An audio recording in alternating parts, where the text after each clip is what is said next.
your old life ends here, my friends, because collectively we come to the point where ego can't drive us anymore. Cannot beat a river into submission.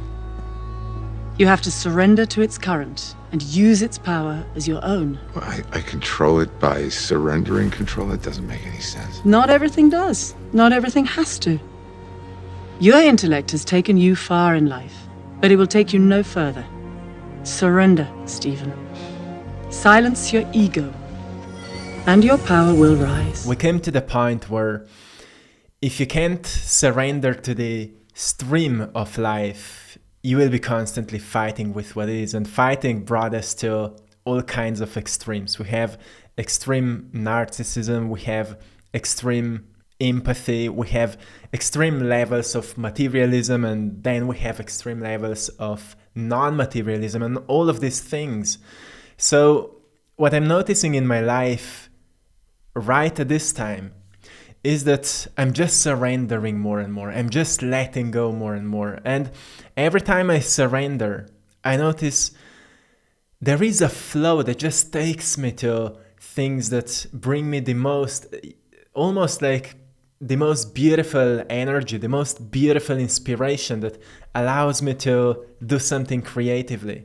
And sometimes it's something related to business, it's something related to art, it's something related to content, it's something related to helping others, it's something, related to relationships in my life. It's just, I'm not forcing things anymore. And let me know in the comment section how many of you are feeling the same. Like, you've come to the point in your life where you're not forcing things anymore. Now you're rather allowing things to happen. And if you are there, I want to give you 3 reminders that I've noticed in my life what I'm doing the most right now. And it's very helpful, and it kind of caused a huge shift from, going from the need to control things, the need to fight with things, the need to be affected by things, to actually be more in a state of choosing rather than wanting, in a state of intentionally choosing, right now I'm doing this,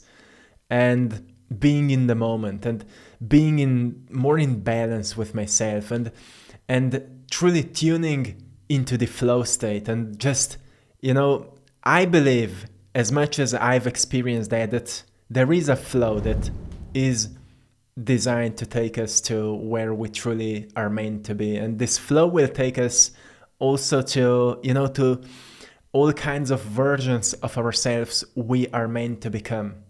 Deep inside, we already know what we need, what we want. And we truly came to the point where we just need to listen to this inner knowing and follow this compass more than anything else. And when we look up for the content, we should look up for the content that can support us on this path, not distract us from where we are. So then we feel guilt for not being already there, for not having already all these things that we want. We kind of came to the point where we embody a state of not wanting, not needing, but being okay, accepting fully where we are, because we know that once we fully accept, we are not in fight with the creation anymore. And when we're not in fight with the creation, there's just something magical that happens. We experience the support of creation back to us, the support of nature back to us. Because the truth is, universe is supporting you. But if you're fighting with reality, then you will experience just the opposite of this reality. You will experience the effect of the cause. If you're fighting with it, if you're not accepting what is, life will just give you more reasons to fight. Life will give you more reasons why you shouldn't accept what's happening. While on the other side, if you accept that you are actually where you're supposed to be, you will notice that inspiration will find you. And inspiration for me truly is a sense of being in spirit. And spirit is this creative force that's creating life, nature, everything. And when we tune with it, we gain wisdom from it, like insights of what to create. Like for me, I came here to create wonderful things through art, through content, through messages, through all of this. And when I tune into my spirit, I just know what to do. Like, I want to paint. I want to share a message. I want to share some of this inspiration with you. And yesterday I've written something down that I want to read to you before we go into the message. I wrote down, sometimes it's best not to have what you need, because then you start looking for it. And out of nowhere, you develop a skill that allows you to create it. Many incredible people have risen from poverty, and that deep desire for freedom propelled their goals with an unstoppable drive for action and faith. So do a reality check and remind yourself that you're exactly where you're supposed to be right now. The point is, you don't need to stay where you are, but accept where you are and notice that there's something you already have that you could use to get to where you want to be. But it's not about, saying, I will only be okay when I get there. Be okay right now, and know that when you will really tune back into the present moment, reconnect with yourself. And heart-brain coherence, it's something every single day I'm reminding you. Get into a state of heart-brain coherence. Doesn't matter how busy your life is. And in this state, you will just know what to do. You will know what to do. Your body will tell you. Rest more, do more, create more, play more, reconnect with people, go on a therapy, do this, do that. Your body will tell you. It's not me that's about to tell you. It's your body that will tell you. It's you can say your spirit that will tell you. And this is the magic. So 3 reminders I want to give you today. The first one is shift from wanting to choosing. This one is so big one, because when we want something, we're coming out of lack. We're coming out of not having. So there's already a sense of guilt, a sense of fear, a sense of not accepting what we have or where we are. And sometimes people write me like how to go from poverty to abundance. And I know from what kind of state this question is coming from. It's coming from a state I want immediate change with my finances. So it's a state of lack, it's a state of urgency, and it's a state maybe of guilt, shame, fear. Those are very low vibrations. And usually we will just not fix things immediately. But we need to check why there is poverty in our lives. For example, that you want more. Why? Do you have a job? Maybe you don't have a job. Why not? If you have a job, why you've spent all your money, or why your expenses are so higher. All of that. We need to check all of this, right? And then rather than wanting something, we need to choose. We need to choose a solution. We need to choose a new direction. So instead of fixating on what you want or need, try shifting your attitude to choosing what you desire. Like if you desire more freedom or more abundance, start choosing the path that will take you there. A path of investing, a path of job that pays you better, a path of career that's more aligned with your passions, a path of any kind of activities that are truly aligned with you and that may have unlimited ability of making money if that's something. But we need to know, it can shift overnight, but most probably it will not, because our energy pattern is not so familiar with abundance. It's just one case. It can be with anything, with relationships, with anything. So the point is that we go from wanting to choosing. Like today, I choose to have a productive day. Today, I choose to have more time for creativity. And then when I start creating, it's not like I want to finish this painting. It's like I choose to do the best in this process. I don't care if I will finish it today or tomorrow. I don't care. The point is that we stop caring so much what will happen as the byproduct. The point is that we choose to put in the best possible energy we can, the best possible creative force we can. Like we put life force into things, and that's how we give life to life, right? So when you choose rather than want, you step into a state of calm, confidence and alignment with your intentions. So you see, you need to be intentional, and you can't be intentional if you're in a state of wanting. So this may be tricky, but it's a tiny shift that creates big results if we integrate this and we stay consistent with it. So yeah, in the morning you can visualize your desired outcomes. You can do all of this. But then as you move through the day, release the attachment to how or when it should happen, but just choose to do things intentionally. Just choose to move through the day. And when you start reacting, notice you're again in a state of wanting things to be different. You can choose between being a witness or a victim. And when you choose to be a witness of what's happening, you will recognize, okay, yes, what can we do here, right? And again, you choose, what can I do here? You choose a solution, you choose a communication, you choose openness, you choose boundaries, you choose truthful conversation, you choose honesty, you choose yourself, or you choose love, you choose to talk with that person instead of just reacting. When someone is mean to you or narcissistic to you, you choose to set boundary, you choose to say what you mean. That's how powerful it is. When it comes to some long-term goals, you don't weigh them. You choose to just work towards them. But then there's a balance, something I've mentioned yesterday, and I will mention it today again. Balance this inner and outer intention.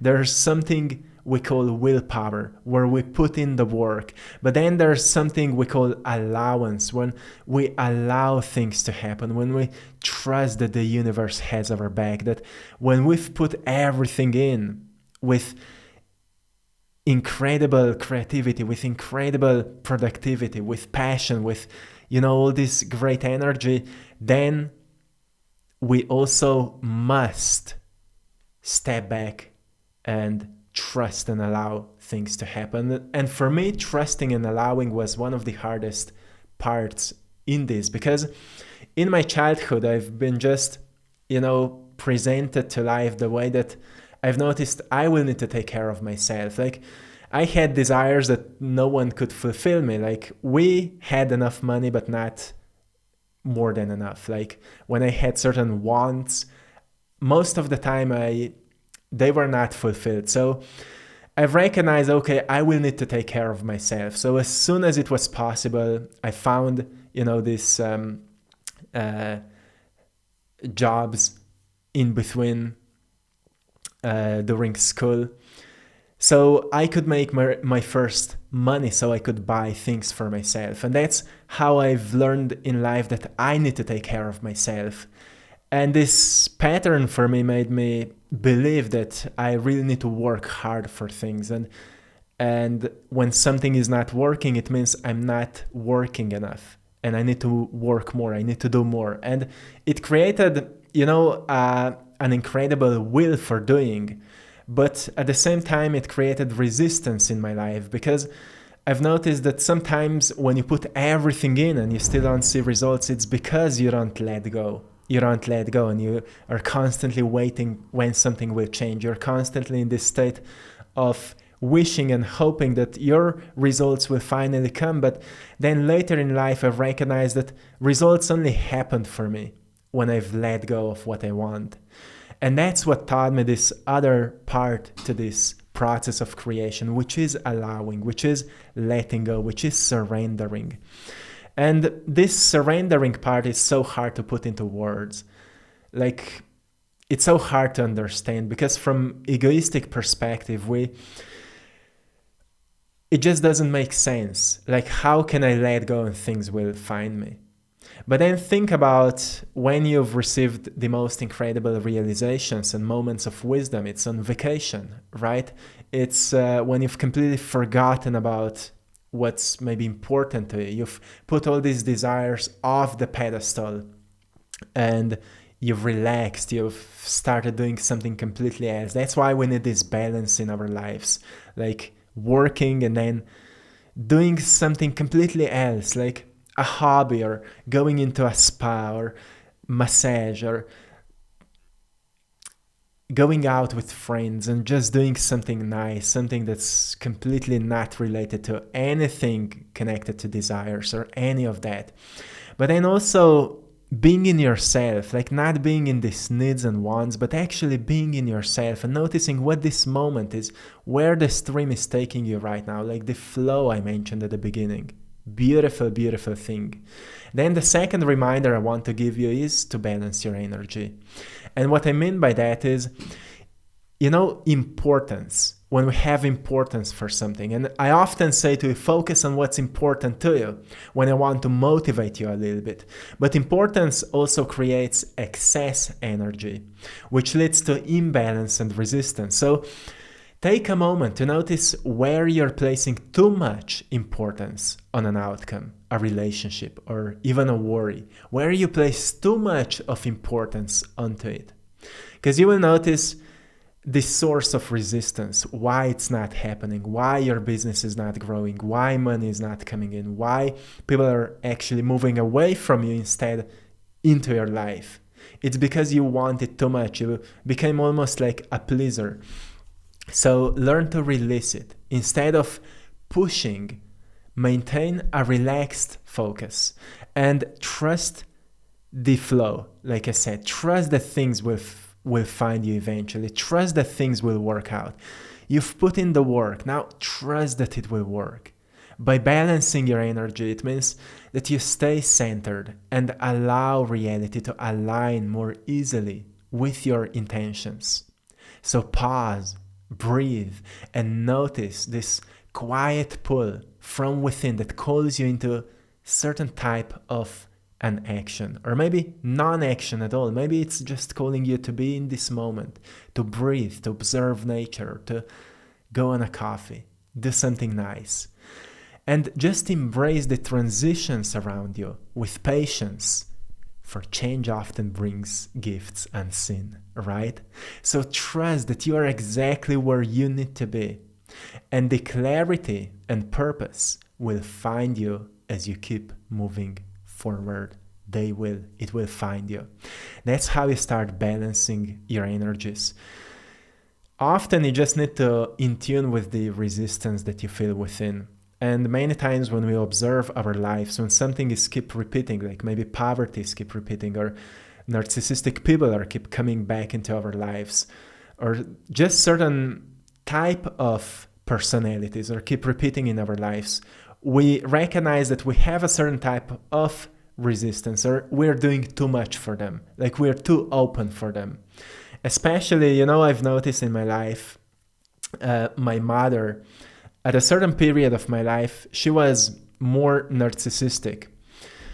And that pattern started repeating in my life when me and Maya moved into to different places. The owners of the houses, 2 times it happened that the owner of the house was so similar to my mother. And the second time when I've noticed this pattern it was so interesting, because I was avoiding that owner so much. Like I just wanted to avoid her. And then I've noticed, I was avoiding my mother when she was in this state. And one thing that I've noticed was that firstly I needed to kind of befriend this personality of my mother, not the way that I would please her or anything, but just to accept that she was this way because of her very tough childhood. And the thing was that she was not always like that. So she had this kind of disturbances in personality sometimes because of this hurts. But then eventually with my mother, we developed a very, very beautiful and truthful relationship that now is just growing. And I've noticed as I've forgiven her within me, she kind of changed. She became more open, more patient, more kind of a bit more, kind, I think. And since we've healed this relationship between us, I've noticed that I'm not meeting this kind of people in my life anymore. So this was a very interesting realization for me. And I think it's very important then to notice where we're maybe doing too much, where we could actually let go and also allow other people to do their their act. So if you find yourself in this kind of situation. And then the third reminder I want to give you is to tune into the flow of what yesterday I called outer intention, outer forces. Tune into the flow. So rather than forcing outcomes with, your willpower, tap into the sense that life supports you. You can visualize your goals, of course, but trust that reality has its own pathways to bring them to you, often in ways you couldn't have predicted. So the thing is that you do your work, yes, but then you allow things to work out. You allow things to work out because your ego mind has a very limited understanding of how life works. Your higher mind knows already everything, how your future needs to unfold, why you need to go through whatever you're going through. And therefore, it's not giving you glimpses of it in a sense of knowing, but it is guiding you when you trust the feeling. Like, when something doesn't feel right, and when something feels right. And you just need to notice in any particular moment what feels the most right, not what feels the most familiar. That's where we need to make a detachment. Not what feels familiar, but what feels the most right. It's a very, very subtle, intuitive sense. What feels right now. Like, I can't make a message if it doesn't feel right. I just can't force myself. If I try to force myself to make a video when I don't feel inspired, it will just turn out to be very, very, unauthentic.